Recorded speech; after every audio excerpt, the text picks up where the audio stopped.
Learning boys, आज का venue of the day है class 11th NCERT mathematics. Boys, आज के इस वीडियो लेक्चर में हम लोग सीमा एवं अवकलज पढ़ेंगे। फलनों की सीमा एवं उनका डिफरेंशियल कोफिशिएंट क्या होता है। पिछले टर्न पर हमने लिमिट की परिभाषा आपको बताई थी और आज हम लोग कुछ विशेष फलनों की सीमाओं का निर्धारण कैसे किया जाता है इस तथ्य को डिस्कस करेंगे। विशेष फलनों की सीमाओं का निर्धारण।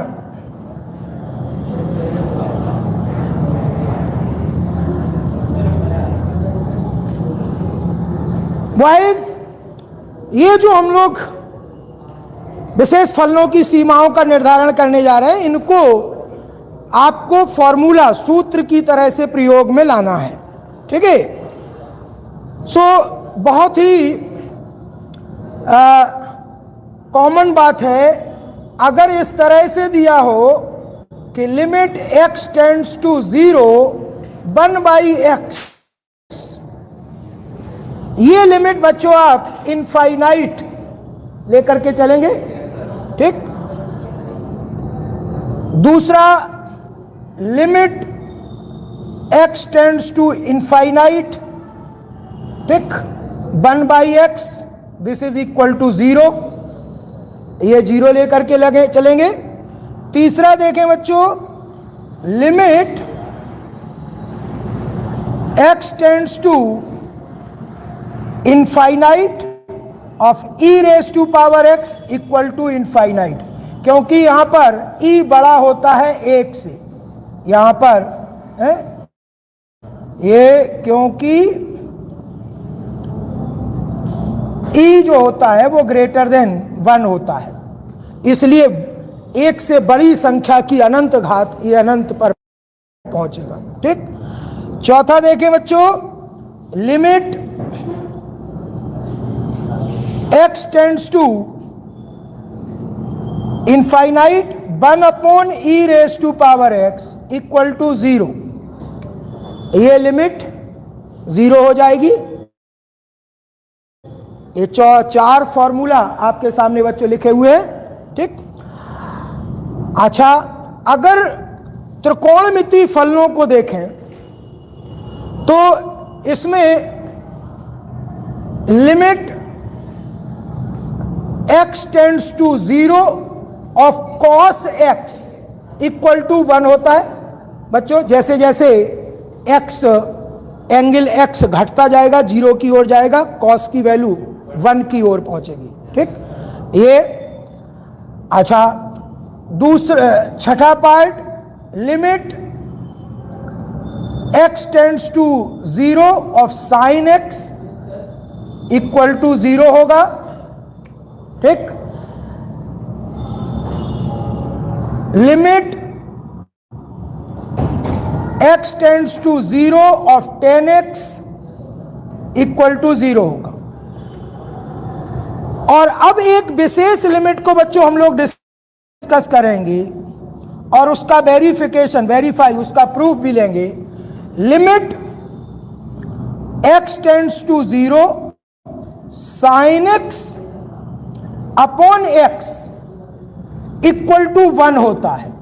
ये लिमिट बच्चों 1 होती है और इस लिमिट कैसे, ये इसका नाम भी है, ये सैंडविच थ्योरम कहलाती है।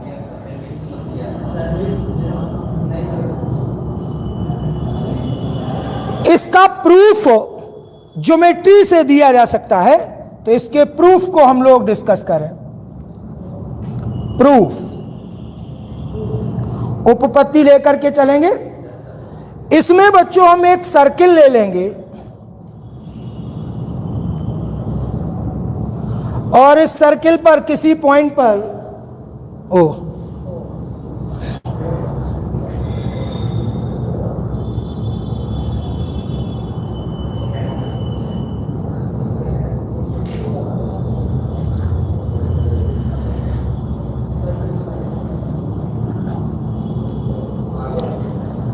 प्रूफ, उपपत्ति। एक सर्किल हमने ले लिया और इसकी त्रिज्या स्मॉल r है। इस पॉइंट पर ये टेंजेंट ड्रॉ किया, ठीक। और अब यहां पर ये 3 ज्यामितीय आकृतियां हमने बनाई हैं। ये सेंटर हो गया ए बी, ठीक। तो ये सबसे बड़ा त्रिभुज है, ठीक है। और उससे छोटा ये आपका त्रिज्य खंड है और एक ये त्रिभुज आपके पास है।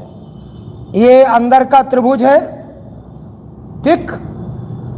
त्रिभुज यहां पर ए बी सी सबसे बड़ा है, उससे छोटा है त्रिज्य खंड।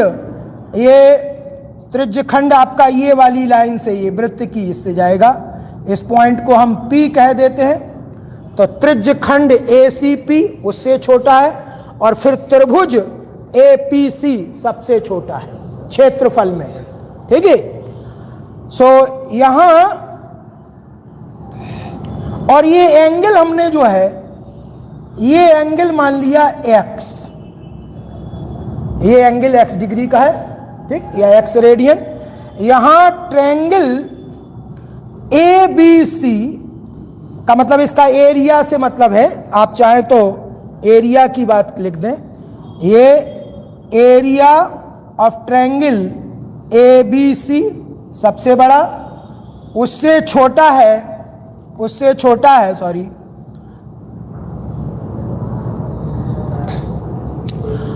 उससे छोटा है त्रिज्य खंड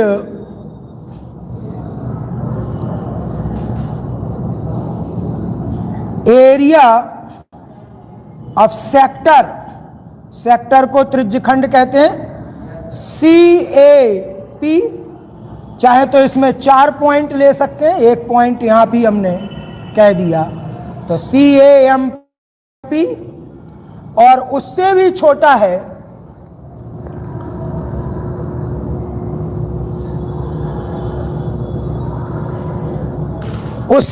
है triangle area of triangle CAP। ध्यान दीजिए बच्चों, ये आपके सामने ज्योमेट्री से आपको पता चल रहा है।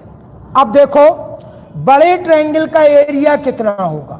पहले ये जो आपके पास आधार है, इसको AB अपॉन R अगर करेंगे आप, ठीक, AB upon R equal to होगा 10x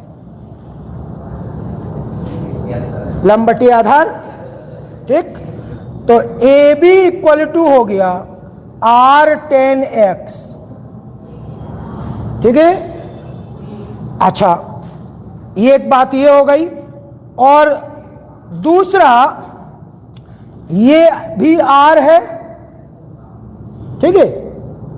और यहां से आप इस ट्रायंगल का, पहले तो ये सेक्टर का एरिया निकालना है। तो देखे, ये एरिया पहले इसको निकाल दो। एरिया ट्रायंगल ABC कितना है, बराबर हो जाएगा लंब गुणे आधार बटे 2। तो 1/2 लंब हो गया R और आधार हो गया R इंटू 10x। समझ गए? तो ये आ गया 1/2 R स्क्वायर 10x, ठीक है। अच्छा, अब आइए एरिया ऑफ सेक्टर पर। एरिया ऑफ सेक्टर को त्रिज्य खंड कहते हैं, ठीक है। त्रिज्य खंड कितना, CAMP, इसका निकालना है। तो ध्यान दो बच्चों, जब 2 पाई, ठीक है, ये देखो, जब पूरा 2 पाई एंगल होता है तो एरिया होता है पाई R स्क्वायर, ठीक है। तो चूंकि 2 पाई एंगल के लिए एरिया कितना होता है, बराबर पाई आर स्क्वायर। इसलिए इकाई एंगल के लिए, एक रेडियन के लिए, इकाई एंगल के लिए एरिया कितना हो जाएगा बच्चों, पाई आर स्क्वायर अपॉन 2 पाई। इसलिए एक्स रेडियन के लिए, ध्यान दो, एक्स एंगल बन रहा है, ठीक है, एक्स रेडियन के लिए एरिया बराबर हो जाएगा बच्चों कितना, ये pi r square upon 2 pi into x, अर्थात ये आ गया आर स्क्वायर एक्स अपॉन 2, ये हो गया। अब इस त्रिभुज का एरिया निकालना है, त्रिभुज CAP का एरिया, ठीक है।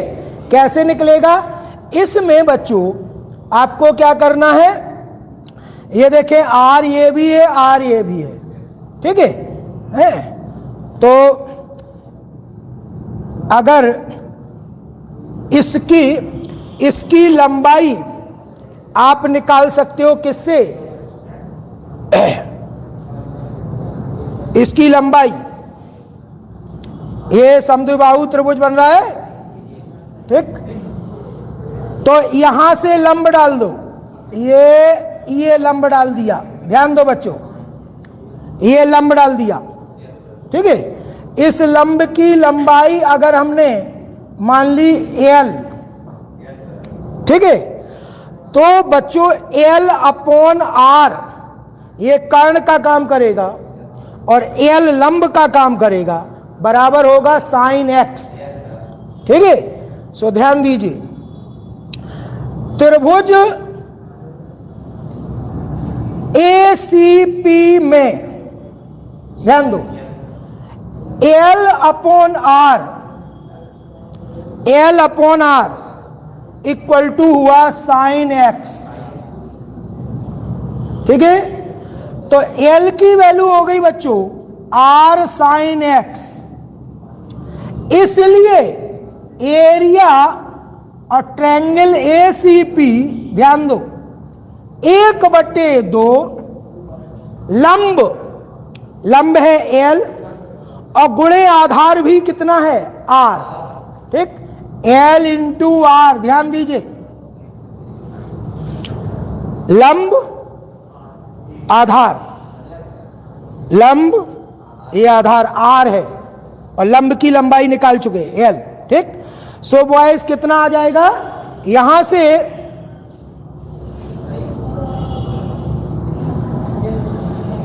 से बच्चों एरिया ट्रायंगल ACP बराबर आ गया 1/2, L की वैल्यू हो गई R sine x into R, अर्थात 1/2 R स्क्वायर साइन x, ठीक है। आपने सबके एरिया निकाल लिए। अब देखो यहां पर पहुंच रहे हैं, वहां पर हमने सारे एरिया निकाल दिए। अब एरिया ABC वो था 1/2 R स्क्वायर tan x, बड़ा है एरिया ऑफ सेक्टर निकला है R स्क्वायर, बातचीत ना करो, बहुत इंपॉर्टेंट प्रमेय है, R स्क्वायर x अपॉन 2, ठीक। उससे छोटा है area of triangle ACP 1/2 R square sine x, ठीक है। आप देखो R स्क्वायर सब जगह से कैंसिल, 1/2 कैंसिल, ठीक है। अच्छा, तो tan x बड़ा है किससे, x से, और बड़ा है साइन x से, ठीक है बच्चों। अच्छा, अब इसको sine x upon cos x कर लेते हैं। ठीक है, सो ये आप जान चुके हैं, अब हमको इसकी आवश्यकता नहीं है, इसको मिटा देते हैं। ठीक है,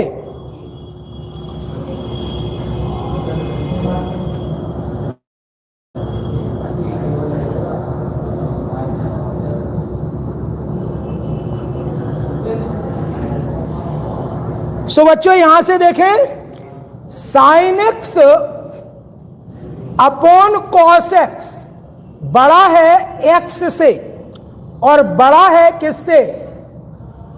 साइन एक्स से। अब पूरे व्यंजक में साइन एक्स से डिवाइड कर देते हैं। सो 1 अपॉन कॉस एक्स बड़ा है एक्स अपॉन साइन एक्स से, बड़ा है 1 से। साइन एक्स से डिवाइड किया।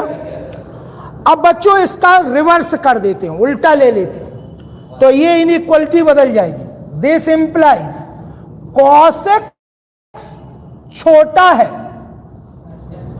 साइन एक्स अपॉन एक्स से, छोटा है 1 से। समझ गए? ये आ जाएगा उलटने पर। अब सैंडविच थ्योरम का मतलब क्या होता है ये समझिए बच्चों। सैंडविच का मतलब होता है दो जो है, जैसे दो ब्रेड्स के बीच में चटनी लगाते हैं, ठीक है, तो उसको हम लोग कहते हैं वही सैंडविच बना, चटनी, दो ब्रेड्स के बीच में चटनी। तो बच्चों दो ब्रेड्स ये हैं कॉस एक्स और 1, कॉस एक्स और 1, और ये साइन एक्स अपॉन एक्स बीच में चटनी है। ठीक है, साइन एक्स अपॉन एक्स बीच में चटनी है। अब जरा बच्चों देखो कि तुमने कहा कि यहां x टेंड्स टू 0 है, x टेंड्स टू 0, तो ये जो ये वाली ब्रेड है बाईं ओर वाली, ये 1 की ओर जाएगी, क्योंकि अभी अभी आपने लिमिट पढ़ी है, limit x tends to 0 cos x equal to 1। तो ये वाली जो ब्रेड है वो इस ब्रेड की ओर भाग रही है, 1 की ओर जा रही है। समझ गए? और बीच में चटनी रहना ही है, बीच में चटनी रहेगी। इसका मतलब इसका मान भी किसकी ओर भागेगा? 1 की ओर, क्योंकि ये दोनों तो मिलने वाली हैं। ये इधर से ठेले जा रही है, समझ गए? ये इधर से ठेले जा रही है, 1 की ओर भाग रही है, तो बीच की चटनी बीच से तो कहीं जाएगी नहीं, ठीक है, बीच ही में रहेगी कि नहीं? तो ये बीच में ही रहेगी, तो इसका भी मान क्या होगा? 1 की ओर जाएगा। ठीक है, तो चूंकि limit x tends to 0 cos x equal to 1, इसलिए limit x tends to 0 sin x upon x is equal to 1। So बच्चों ये थी सैंडविच थ्योरम। ठीक, सैंडविच थ्योरम से आपने दिखाया कि limit x tends to 0 sin x upon x equal to 1 होता है। यही नहीं, ये भी 1 होता है। Limit x tends to 0 x upon sin x is equal to 1। ये दोनों वैल्यूज 1 होती है। ठीक है, चाहे sin x अपॉन x हो और चाहे x अपॉन sin x हो। सो बॉयज ये थी सैंडविच थ्योरम और इसका बहुत यूज होगा। You have to use this as standard limit, क्योंकि in each time you are not going to give the proof of this. ठीक, प्रूफ आपको बार बार नहीं देना है, तो जहां भी इस तरह का आएगा आप इसकी लिमिट, स्टैंडर्ड लिमिट कितनी लेके चलेंगे? 1। ठीक, फॉर्मूले की तरह से इसका प्रयोग आप करेंगे।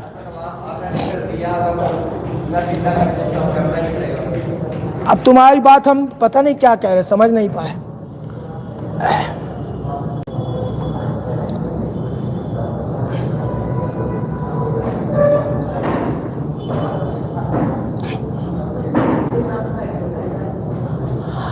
अब बच्चों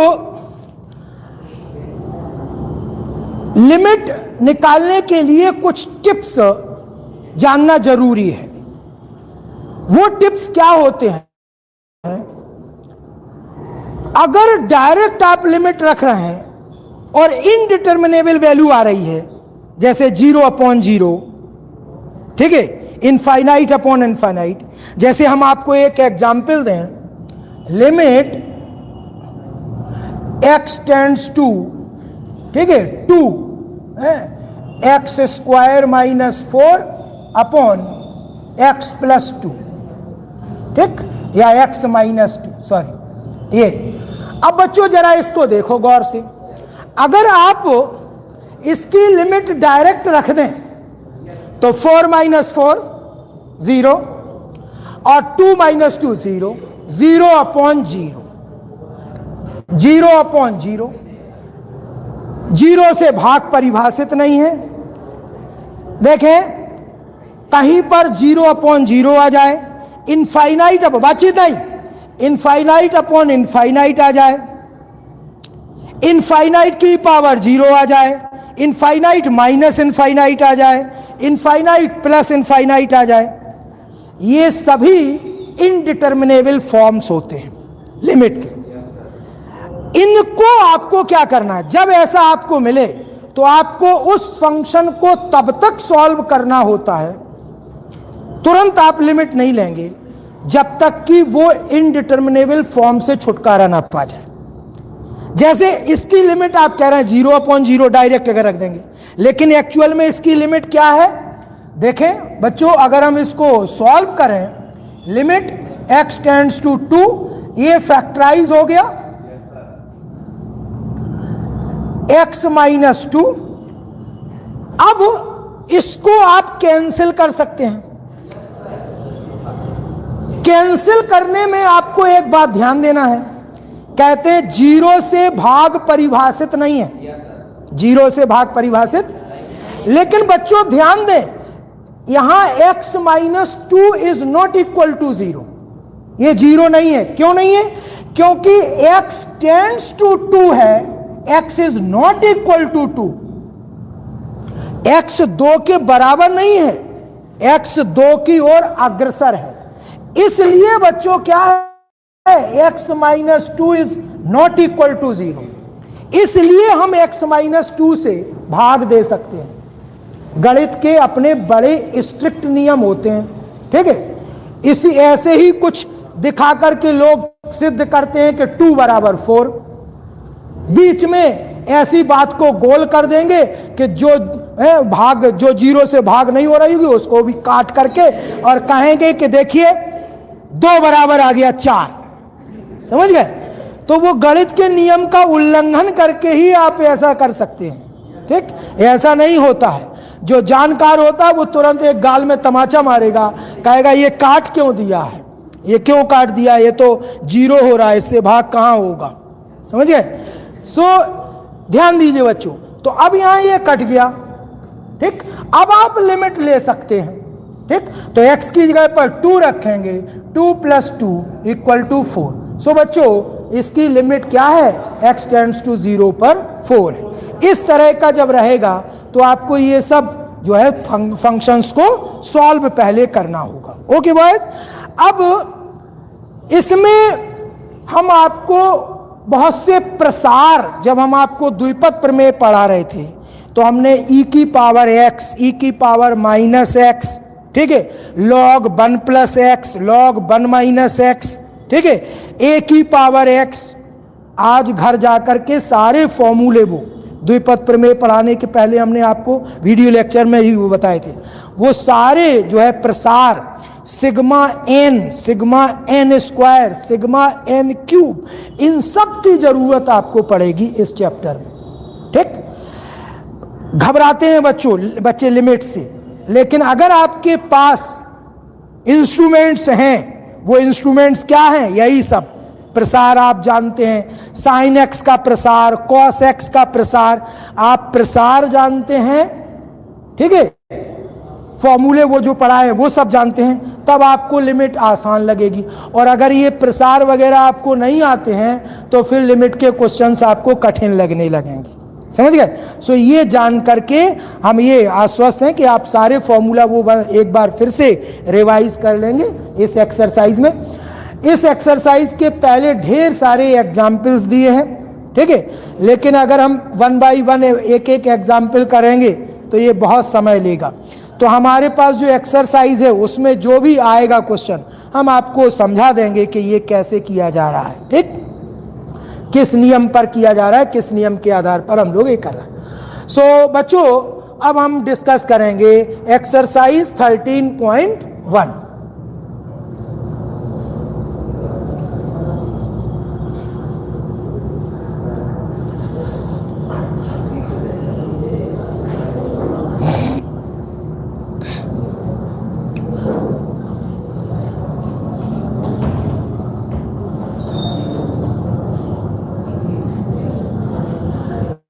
प्रश्न संख्या 1 है बच्चों, 1 से 22 तक के क्वेश्चंस में सीमाओं के मान ज्ञात करना है, ठीक है।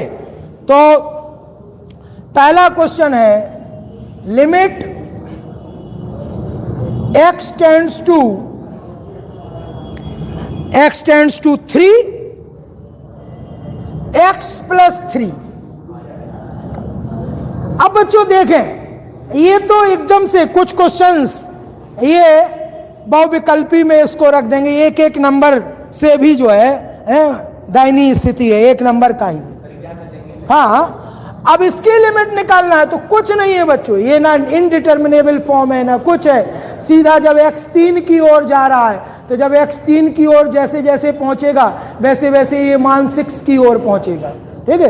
तो ये डायरेक्ट लिमिट ये 3 + 3 हो जाएगी बच्चों, and that is equal to 6, ठीक।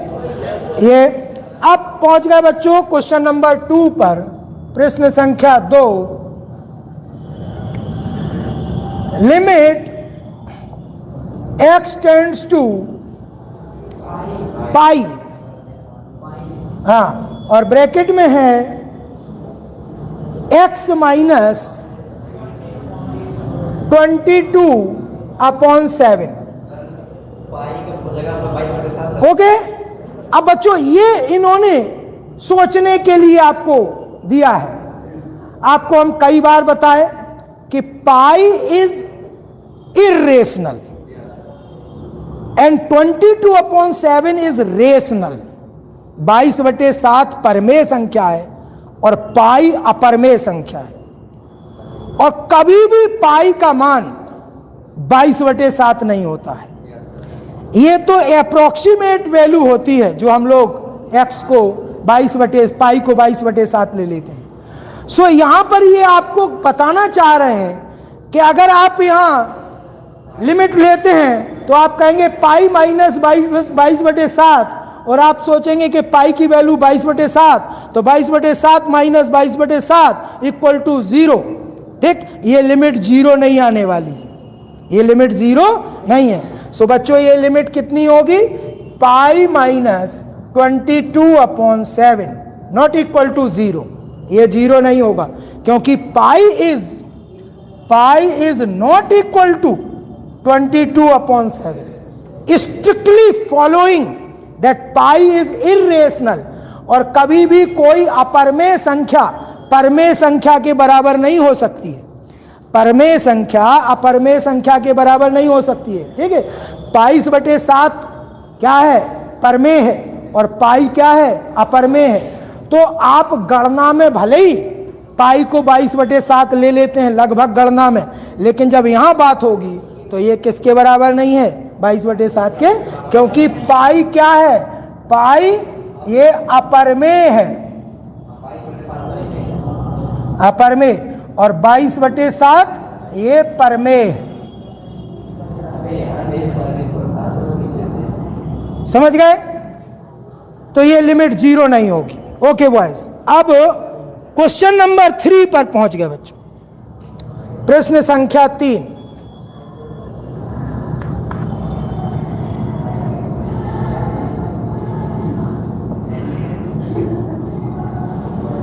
Limit x tends to r दिया है, r tends to 1 pi r square. बहुत आसान, अब इसमें कुछ ऐसा आ ही नहीं रहा है कि ये इनडिटर्मिनेबल फॉर्म हो या कुछ, तो ये सब एक एक लाइन के सम से बच्चों। लिमिट आप रखेंगे तो पाई इंटू 1 का स्क्वायर इक्वल टू पाई, ठीक है, वर्ग इकाई हो जाएगा ये, ठीक, वर्ग इकाई, क्योंकि त्रिभुज का क्षेत्रफल है ये, सॉरी वृत्त का क्षेत्रफल है। अब पहुंच गए बच्चों क्वेश्चन नंबर 4 पर, प्रश्न संख्या 4।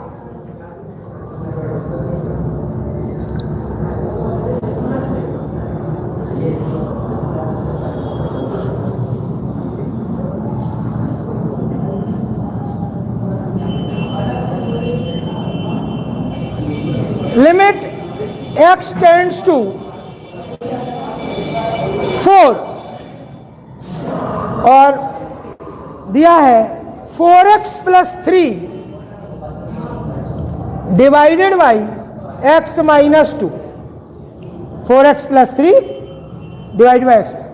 ये भी इनडिटरमिनेबल फॉर्म नहीं है, इसमें भी कोई आपको दिक्कत नहीं है, सीधे आपको लिमिट रखना है बच्चों, कुछ ऐसा नहीं करना है कि आपको कोई चेंज करना पड़े।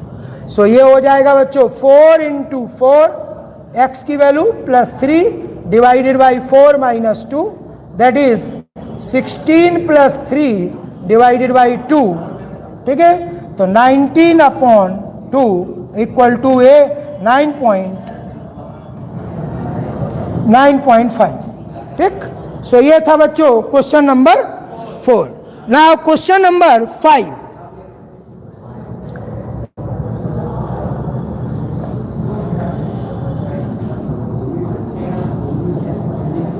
प्रश्न संख्या 5। लिमिट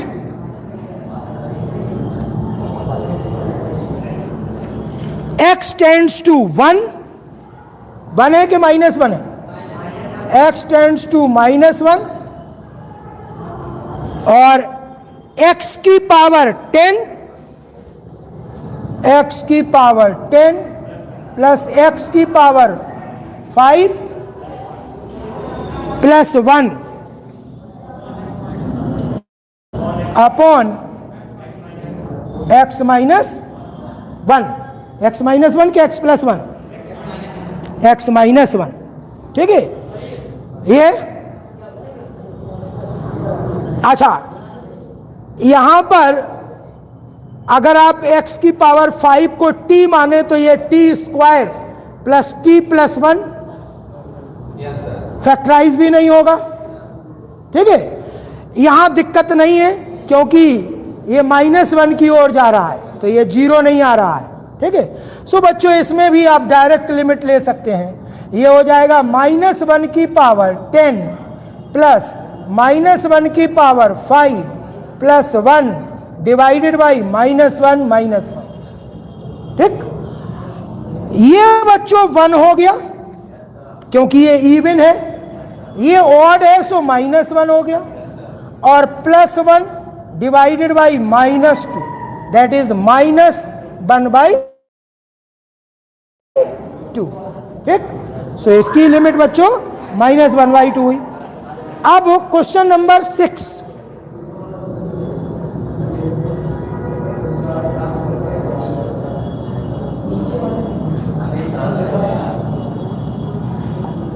प्रश्न संख्या 6। Boys, limit x tends to 0, x tends to 0, x plus 1 की पावर 5 -1 अपॉन x। देखो बच्चों, यहां पर ये अब आप इसको नहीं कर सकते क्योंकि x इक्वल टू 0 रखोगे बच्चों, सो 1 की पावर 5 1 -1 0, और ये x 0, 0 अपॉन 0, ये बच्चों 0 अपॉन 0 फॉर्म का है। So you have to solve this function, आपको इसको सॉल्व करना है, ठीक है। कब तक हल करना है? जब तक नीचे से ये x गायब ना हो जाए, क्योंकि ये x ही अवरोध कर रहा है, क्योंकि ये टेंड्स टू 0 है और 0 से भाग परिभाषित नहीं है। समझ गए? ऊपर 0 रहता, नीचे कोई संख्या रहती, सही था। ठीक, क्योंकि 0 divided by something, a number which is non zero, equal to 0। ठीक, तो क्या करेंगे? सॉल्यूशन देखें बॉयज, इसका आपको प्रसार करना है, x टेंड्स टू 0। इसका प्रसार कितने लोगों को द्विपद प्रमेय आती है? प्रसार कर दो, पावर 5 है। क्या होगा बच्चों? 5c0 x की पावर 5 प्लस 5c1 x की पावर 4, 5c2 x की पावर 3 प्लस 5c3 x की पावर 2 प्लस 5c4 x की पावर 1 प्लस 5c5 x की पावर 0 और -1 डिवाइडेड बाई x। ठीक है? अब बॉयज ये 1 आ गया, 5c5 1, x की पावर 0 1। अरे इसका 5 बार करोगे, लास्ट में 1 आएगा। ठीक, सो ये हो गया बच्चों limit x tends to 0, 5c0 1 होता है, x की पावर 5, 5c1 5 होता है, 5c2 5 गुणे 4 बटे 1 इंटू 2, 5 को 20 बटे 2 10, 10x क्यूब प्लस 5c3 5 गुणे 4 गुणे 3 बटे 1 into 2 into 3, that is also 10। ठीक, 10x square, 5c4 is 5c1, that is 5x।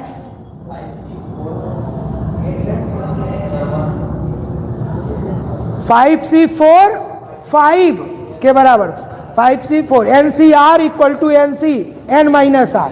ठीक है, 5c1 के बराबर। ये जिस क्रम में बढ़ते हैं उसी क्रम में घटते हैं, गधा वो बात भूल जाते हो सब ये। ठीक, देखो ये 1 5 10, फिर 10 5 1। ठीक है, ये और डिवाइडेड बाई x। ठीक है, अब x से डिवाइड करो, limit x tends to 0, x से डिवाइड किया, क्यों? क्योंकि x टेंड्स टू 0 है, x is not equal to 0, तो डिवाइड कर देंगे। तो ये हो गया बच्चों x की पावर 4 प्लस 5x की power 3 plus 10x square plus 10x plus 5, ये हो गया। अब आपको लिमिट ले लेना है। सो बॉयज कितनी लिमिट हो जाएगी? 0 की पावर 4, 5 इंटू 0 की पावर 3, 10 इंटू 0 की power 2, 10 into 0 plus 5, and that is equal to 5। ठीक, सो बॉयज ये लिमिट आएगी 5। ठीक, इस तरह से आपको सॉल्व करना है। Thank you very much for watching the video. अगले वीडियो लेक्चर में बच्चों हम इससे आगे इसी एक्सरसाइज को इससे आगे डिस्कस करेंगे।